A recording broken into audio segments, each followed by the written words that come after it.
할렐루야. 하나님께서 오늘 이 감사 예배에 참석하신 여러분들에게 큰 은총과 평강을 내려주시기를 주님의 이름으로 축원합니다.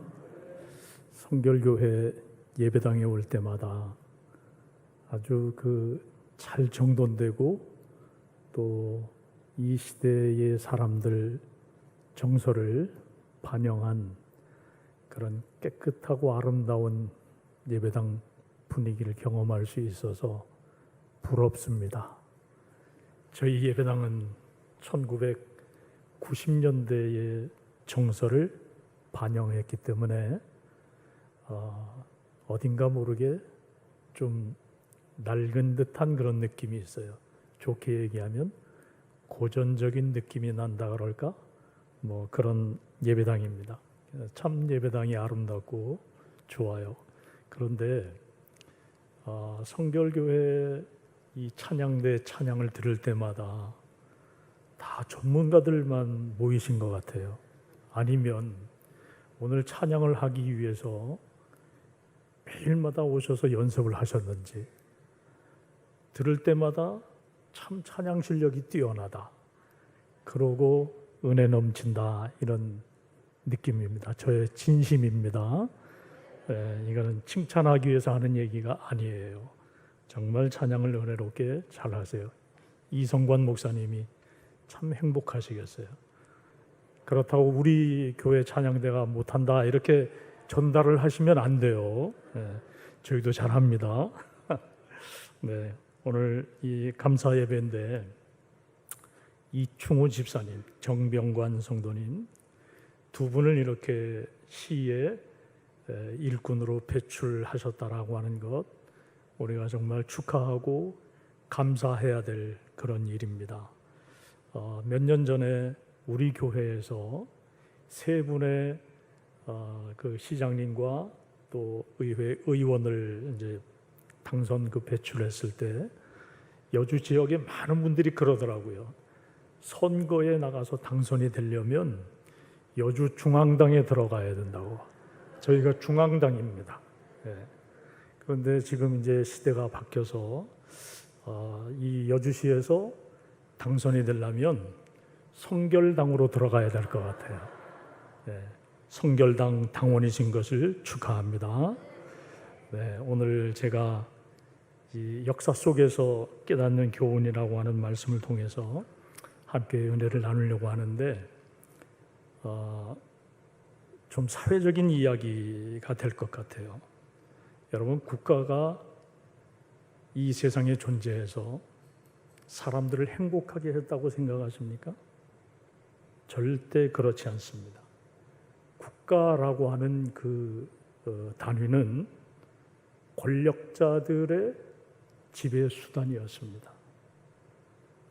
사람들이 권력을 통해서 자기 영역을 넓혀가는 과정에서 국가라고 하는 통치 단위가 필요했던 겁니다. 그래서 인류 역사에 수많은 국가들이 출현을 했는데 바벨론 제국, 또 로마 제국 이런 국가는 노예 사회였어요.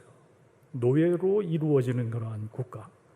그런가 하면 유럽의 중세 그 봉건 사회 때는 봉건 그런 제국이 봉건제 제국이 또 출현을 해서 영주들이 그 권력의 행포를 부리게 되는 그런 경험을 했고요.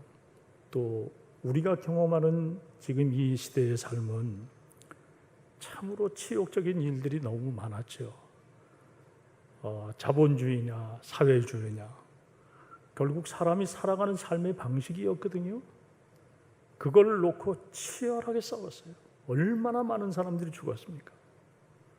국가 권력이라고 하는 것이 결국은 수많은 사람들을 죽여가면서도 권력자에 의해서 국가를 유지하려고 했었던 이런 모순이 있어요. 그러니까 지배계급에게 국가는 더없이 중요한 무기고 사람들을 다스리는 수단이 되었단 말이죠. 이렇게 국가가 백성들을 보호한다고 하지만 실제로 살아온 역사적 과정에 통해서 보면 그렇지 못한 부분도 많이 있어요. 그런가 하면 참 모순입니다.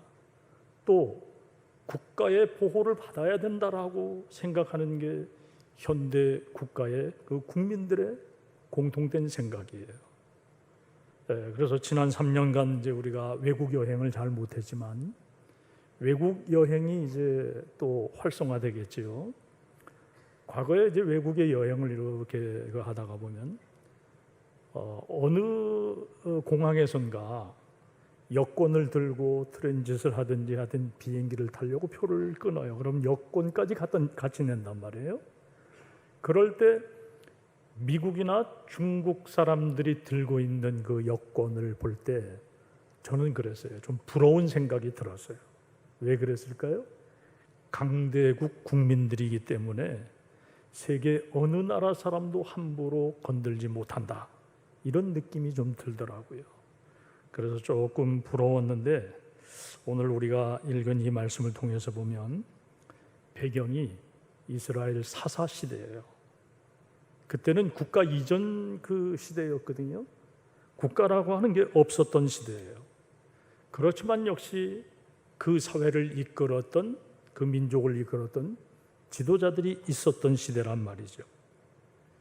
이런 가운데에서 그 이스라엘 지도자들이 어떤 선택을 하느냐라고 하는 것을 성경이 오늘 말씀하고 있는데, 과연 하나님이 요구하시는 것이 무엇이고 또 그 백성들의 생각은 무엇이었으며 결과는 어떻게 달라졌는가라고 하는 것을 함께 생각하면서 은혜를 나누려고 합니다.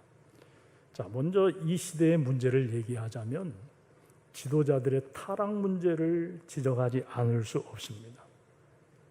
수년 전에 우리나라 중앙공무원연수원에서 교육을 받고 있는 사무관 합격자들을 대상으로 조사를 했대요. 돈과 권력이 싸우면 누가 이긴다고 생각하느냐, 이런 설문조사를 했다는 겁니다. 그래서 나온 그 대답이 서로 비슷했대요. 권력과 돈이 서로 비슷한 그러한 결과를 나타낼 것이다. 그렇지만 근소한 차이로 권력이 이길 것이다, 이렇게 대답을 했다는 겁니다. 결국 이 이야기는 뭔가 하면 권력이 돈을 지배할 것이다 라고 하는 생각을 이 사무관 합격자들이 하고 있었다, 이런 이야기입니다. 이들이 누군가 하면 미래의 우리나라 고위 공직자가 될 사람들이었다라고 하는 거죠. 돈과 권력 항상 공존공생했어요. 이 사람들의 생각대로 권력이 돈을 이긴 듯한 느낌이 사실은 더 많습니다. 가깝게 지금은 이제 선거가 끝나서 다 수면 속으로 이제 들어갔는데, 대장동 그 권력자들인 검사들의 어떤 그런 그 뇌물 받는 문제들, 그게 먼 나라 이야기가 아니거든요.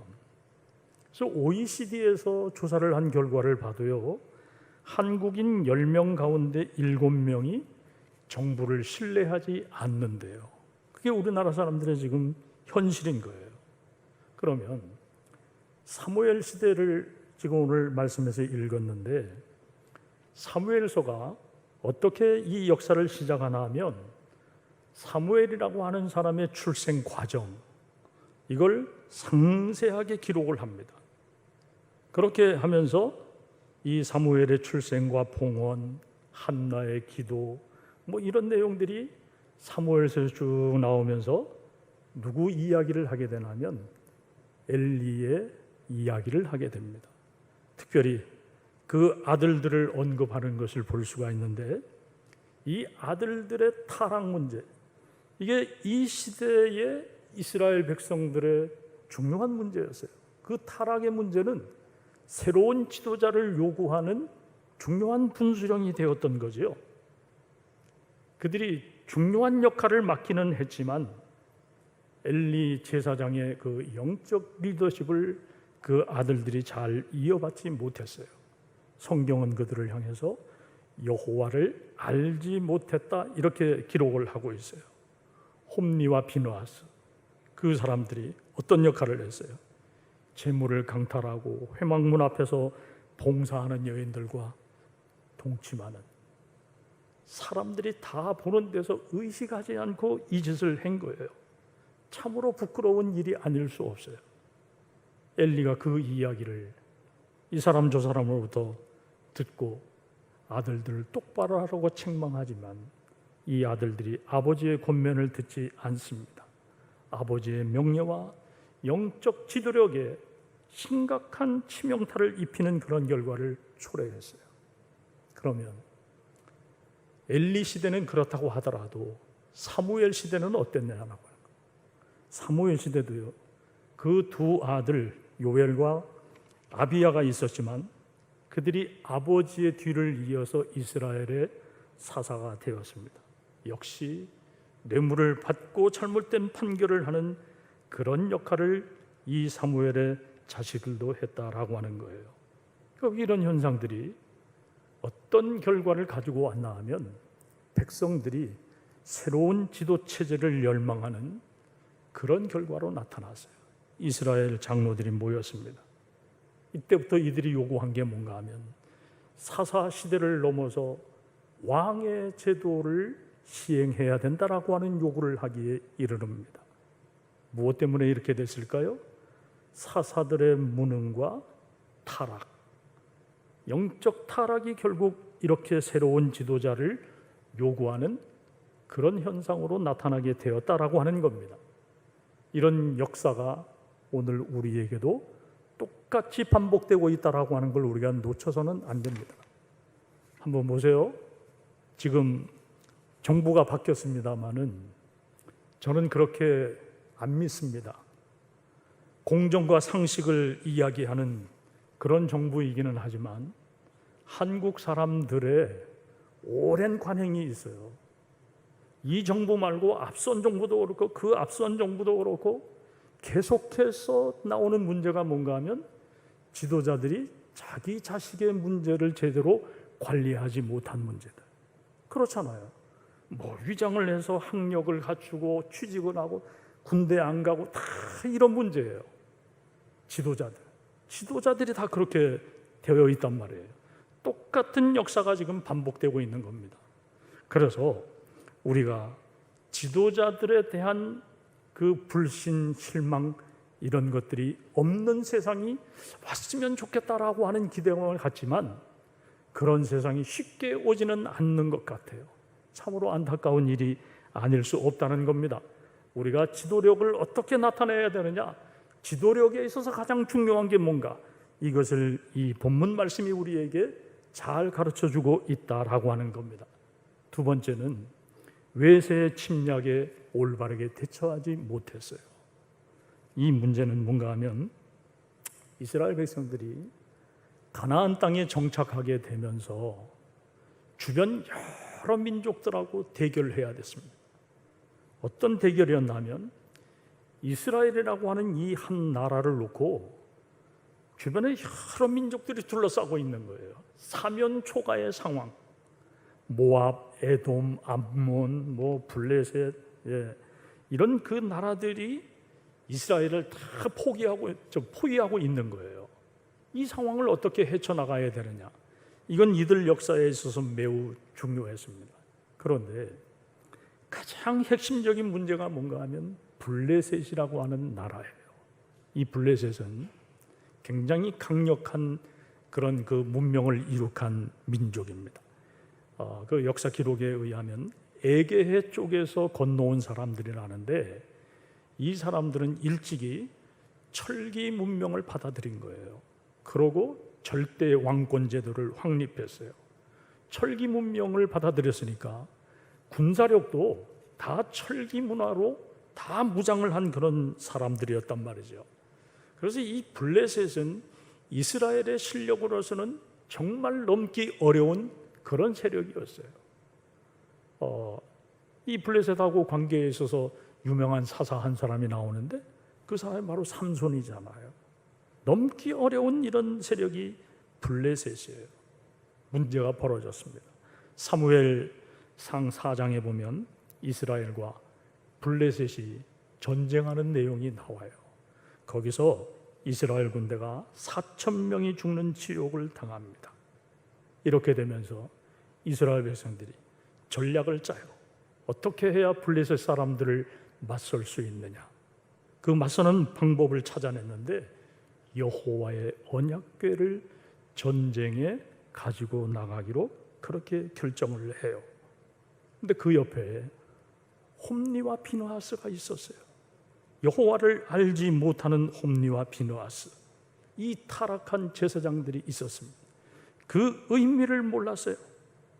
여기서 정말 이 장로들이 결정한 문제, 여호와의 언약궤를 들고 전쟁터에 나가는 것, 이것이 정말 믿음입니까? 정말 믿음으로 이걸 우리가 받아들여야 될까요? 참으로 어리석은 그런 결정을 했다고 생각하는데, 여호와의 언약궤가 능력을 발휘할 것이라고 하는 믿음을 갖지만 언약궤의 의미를 이 사람들이 모른 거예요. 그 언약궤를 앞세워서 전쟁터에 나갔는데 언약궤가 없이 전쟁했을 때보다 더 치욕적인 일을 당했습니다. 3만 명의 군사가 몰살당하는 그런 일을 겪으면서 홈리와 비느하스도 여기서 죽게 되지요. 그것으로 끝난 것이 아니었습니다. 언약궤를 뺏겨요. 블레셋 사람들이 이 언약궤를 뺏어간단 말이에요. 얼마나 치욕적인 일이 일어났습니까? 그 여호와의 언약궤가 이스라엘 백성들에게 아무런 능력이 되지 못했어요. 결국 이스라엘 백성들은 그 언약궤를 앞세운 전쟁에서 결국 언약궤를 어떻게 이해를 했느냐? 부적으로 이해를 한 거예요. 그 언약궤를 전쟁터에 가지고 나갈 것이 아니라 여호와의 언약궤에 담겨 있는 그 하나님의 뜻이 무엇이지 분별하고 그 뜻대로 이 백성들이 살아내야 되는 문제인 것이지, 언약궤를 단순히 가지고 간다고 해서 전쟁에서 승리할 것이라고 하는 것은 아무 의미 없는 부적을 몸에 들고 다니는 거라고 하는 거예요.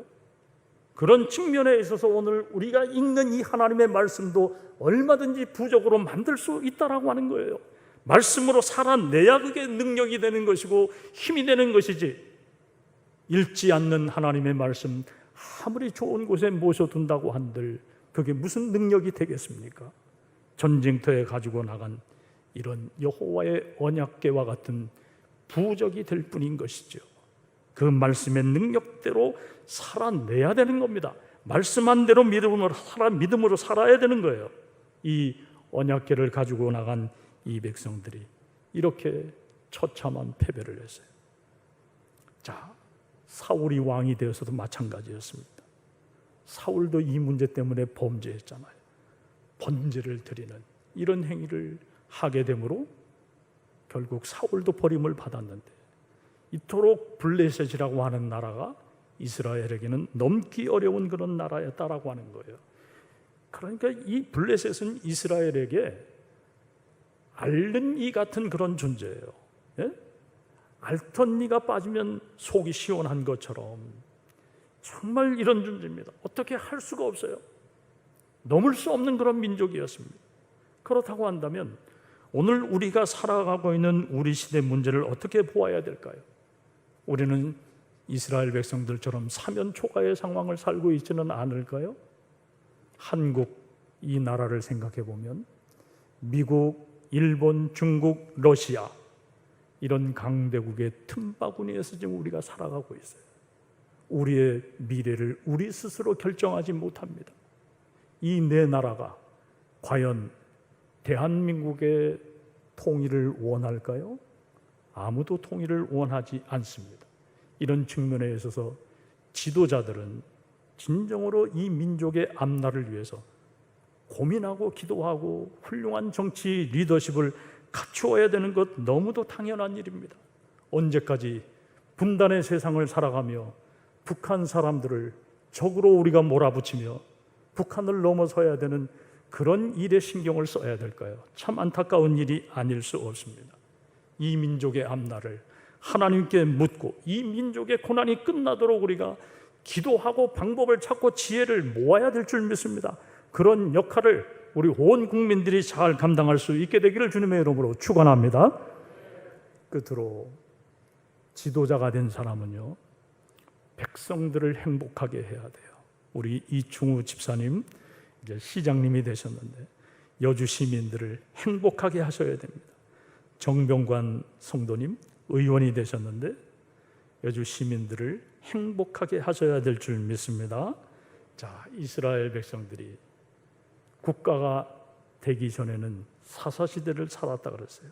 지파 공동체로 살았는데 사사시대로 살던 이 백성들의 삶의 중심 가치가 뭔가 하면 하나님을 중심에 두고 하나님의 지시를 받으며 살아가는 그런 백성들이었습니다. 말하자면 신정 정치가 이루어지는 나라였습니다. 그런데 이 백성들이 지도자들의 타락과 이렇게 전쟁에서 실패하면서 블레셋이라고 하는 나라가 절대 왕권 제도로 그렇게 강력한 나라를 이루어서 살아가는 걸 보니까 그게 너무 부러운 거예요. 우리도 왕을 세우는 나라가 되어야 되겠다라고 하는 요구를 하기 시작한 겁니다. 사무엘에게 왕을 세워달라고 요구를 해요. 사무엘이 그 충격적인 이야기를 듣고 백성들을 설득합니다. 하나님께도 이 사실을 이야기해요. 그렇지만 어떤 얘기를 해도 이 백성들이 왕이 세워졌을 때 나타나는 문제에 대해서 하나도 마음에 와 닿지를 않아요. 수없이 많은 설득을 해도 안 듣는 거예요. 왕이 세워졌을 때 그 왕을 위해서 충성하고 헌신하고 감당해야 되는 그 희생 봉사가 얼마나 큰지 아냐. 그걸 설득을 해도 안 들어요. 결국 하나님께서 사무엘에게 백성들이 그렇게 원하니까 그 원하는 대로 해보도록 한번 들어줘봐라. 들어주었어요. 그렇게 해서 사울이라고 하는 사람이 왕으로 세워졌는데 그 사람부터 문제가 생겼잖아요. 솔로몬에 와서 혹독한 대가를 치루었습니다마는 이 백성들의 이와 같은 요구가 결국 관철이 되었어요. 고통을 주는 왕으로서의 어떤 그런 리더십, 이게 이 백성들이 겪어야 될 중요한 문제였는데 그 고통을 이 백성들이 감당할 터이니까 아무 문제 없으니까 왕을 세워달라고 요구를 한 거예요. 그렇게 왕을 세워주었습니다. 처음에 말씀한 대로 국가 집단은 모순이 많은 집단이라 그랬잖아요.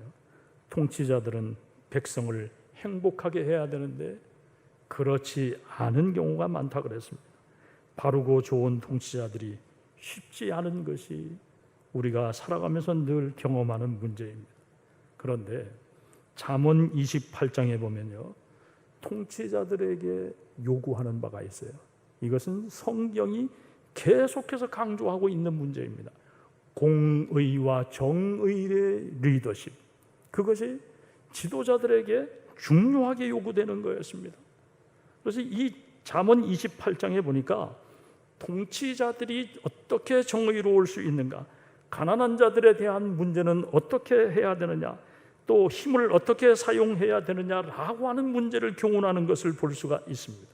백성을 학대하고 고역을 시킨 솔로몬의 생각이 이렇게 나타났다라고 하는 게 참으로 아이러니한 그러한 그 이야기입니다마는 지도자들이 정신을 똑바로 차리고 올바른 리더십을 행해야 된다라고 하는 겁니다. 안타까운 것은 지금도 이 나라의 많은 지도자들이 그렇게 보입니다. 자기 시대와 자기 안목에 빠져서 올바른 그러한 리더십을 행하지 못하는 그런 모습들을 너무 많이 나타낸다라고 하는 거죠. 간절히 바라기는, 저는 정치도 잘 몰라요. 또 여주의 형편도 제가 잘 모릅니다. 그런데 제가 여주에 와서 이렇게 보니까 지금 12년이 됐는데 한 번도 재선시장이 나오지를 않았어요. 여러분, 이게 뭘 의미하나 하면 이 정치도 그렇고 사람이 그 모든 일을 행하는 것은요, 다 이 생각을 바꿔낼 수 있는 그런 기간이 필요해요. 사람의 생각을 바꾼다는 게 말처럼 쉬운 줄 아십니까? 절대 그게 금방 안 바뀌거든요. 그런 측면에 있어서 그 한 지도자의 좋은 생각이 사람들에게 영향을 미치려고 할 것 같으면 충분한 시간이 필요한 거예요. 근데 제가 볼 때 여주시는 그런 리더십을 세우지 못했다라고 하는 거예요. 바톤 터치도 잘 안 돼요. 그러다 보니까 4년 지나고 나면 또 물거품이 되고 이렇게 세월을 허비하고 마는 이런 현상들이 너무 많이 나타났다라고 하는 거예요. 여러분, 바톤 터치가 얼마나 중요한지 잘 아시잖아요. 계주 경기에서 1번 주자가 1등으로 달려도 2번 주자에게 그 바톤을 잘 넘겨주지 못하고 떨어뜨리잖아요. 그러면 금방 꼴찌로 추락하게 되는 경우를 우리가 운동 경기에서 경험을 합니다. 그래요. 국가의 리더십도 또한 지역의 리더십도 마찬가지라고 생각을 합니다.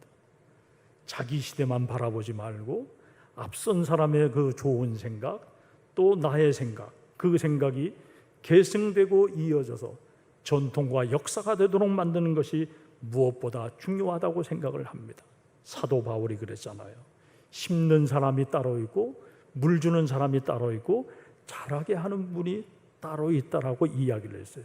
그 자신은 심는 사람이고 아볼로는 물을 주는 사람이고 자라게 하시는 분은 누구라? 하나님이라 그랬어요. 혼자 모든 것을 다 독점해서 하면 안 되는 겁니다. 아무쪼록 우리 이충호 집사님 이런 성경의 리더십, 그동안 제가 선거에 나오는 분들 여러분들을 만났는데 그럴 때마다 제가 한 얘기가 있어요. 리더십을 잘 나타내려면 성경을 읽으시라고. 성경을 읽어야 된다고. 성경에 그런 리더십이 다 나와 있거든요. 아무쪼록 우리 이충호 집사님, 정병관 성도님, 공의와 정의의 리더십으로 여주 지역 시민들을 행복하고 즐겁게 하시기를 주님의 이름으로 축원합니다. 결론을 말씀드릴게요. 리더가 되는 게 왜 중요한지 아세요? 리더가 되면요, 리더에게는 책임과 권한이 따라옵니다. 아무리 좋은 생각을 가지고 있어도요, 그 좋은 생각을 펼칠 수 있도록 기회를 누가 받냐면 리더가 받는 거예요. 그래서 리더는 그 권력을 통해서, 어떤 권한을 통해서 자기가 생각한 좋은 것들을 펼쳐서 사람들을 이롭게 할 수 있는 거예요.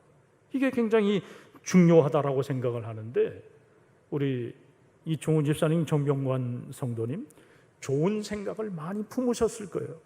그것이 올바로 이루어지려고 할 것 같으면 이사야 28장 17절 말씀에 이런 내용이 나와요. 정의를 충량줄로 삼고 공의를 저울추로 삼으셨다라고 하는 이 이사야의 말씀을 잘 기억하세요. 정의의 충량줄, 공의의 저울추, 이게 지도자에게 반드시 있어야 된다는 겁니다. 정의와 공의에 기초한 리더십, 그것이 올바로 수행될 때 사람들은 행복하고 참으로 즐겁고 평안한 그러한 삶이 이루어지게 될 것입니다. 한결같지 않은 저울추를 하나님이 미워하신다고 잠언 20장 23절에도 말씀하고 있습니다. 기독교인이 국가 사회의 리더십이 된다라고 하는 것, 저는 굉장히 중요한 의미가 있다고 생각을 합니다. 우리가 국가 사회를 위해서 기도만 하고 있을 것이 아니라 정의와 공의의 리더십을 겸비한 사람이 리더가 되어서 그 일에 참여하고 이끌고 나가고 이렇게 하는 역할을 감당해야 된다라고 하는 겁니다. 아무쪼록 여주 성결교회는 두 분의 그리스도인 지역 일꾼들을 위해서 기도하시고 그 꿈을 펼칠 수 있도록 모든 뒷받침을 잘 감당해 주셔서 여주시가 행복한, 여러분들 때문에 여주시가 행복한 그런 아름다운 경험들을 많이 할 수 있게 되기를 주님의 이름으로 축원합니다. 당선되신 것을 진심으로 축하하며 이 교회 하나님의 은혜와 평강이 충만하시기를 주님의 이름으로 축원합니다.